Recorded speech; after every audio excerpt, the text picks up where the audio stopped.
Minister Rakida Dati is quoted by the AFP agency as saving at the ceremony. In August 1897, a French force sent to assert colonial control over the Minabe kingdom of the Sikalava people in western Madagascar massacred a local army.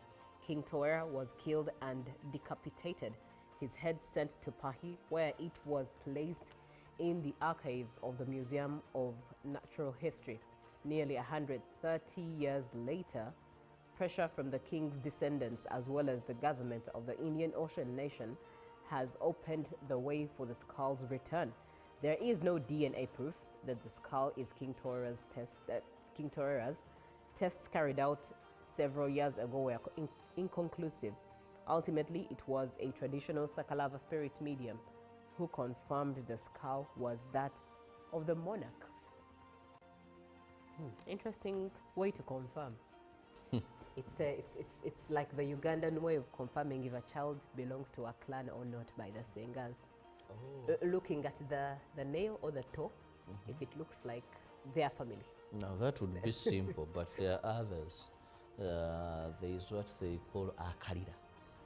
I'm told that if it doesn't float... Yeah, if it doesn't float, then the child is not of the clan. Is not of the clan.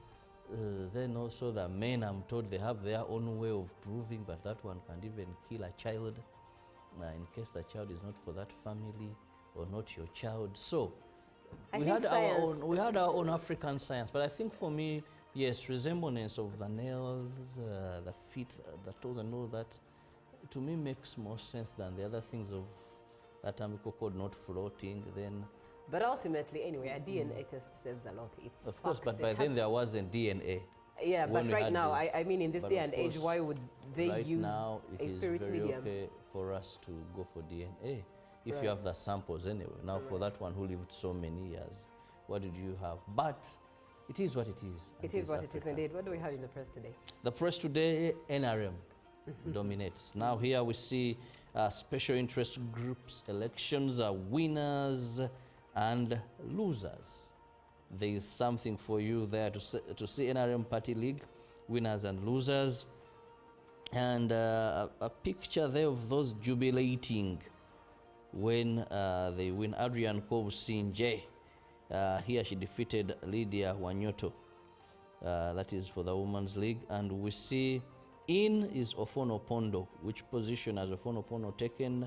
We also see in Moses Mushabe, in Shafik Maweje, in Tom Butime, lost Jim Muhwezi, lost Farida Kimbowa, lost Gabriel Kato, lost Wanyoto.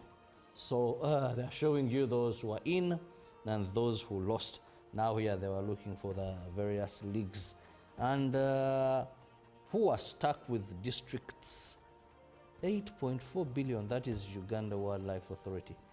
Stuck with this money, it belongs to districts. Now, why not pick this money, you district leaders? Still moving on, Butabika Hospital filled to the beam. Very unfortunate. It's a national referral for persons with mental disabilities.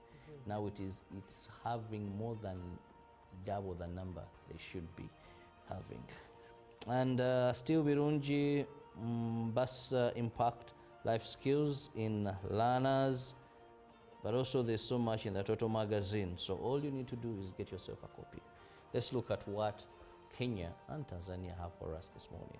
Right, let's start off with Tanzania, and the headline there is Campaigns Weather Dar Historic Venues. That is the headline in The Citizen. Also in there, in The Citizen, wanted $1.8 billion to drive clean cooking shift nationwide. And matters football, Mzize extends stay at Young Africans. Now in there is digital inclusion partnerships key to brighter future, and also how parties are embracing tech ahead of elections. Now let's quickly look at what we have in the Daily Nation, and the headline there is 15 years of promise and hope. In 2010, Kenyans adopted a new constitution after its overwhelming approval in a referendum, bringing to an end a 2-decade-long struggle for reforms. While progress is evident today, challenges persist. Also in the Daily Nation, Kenya gives top honors to His Highness the Aga Khan the Fifth.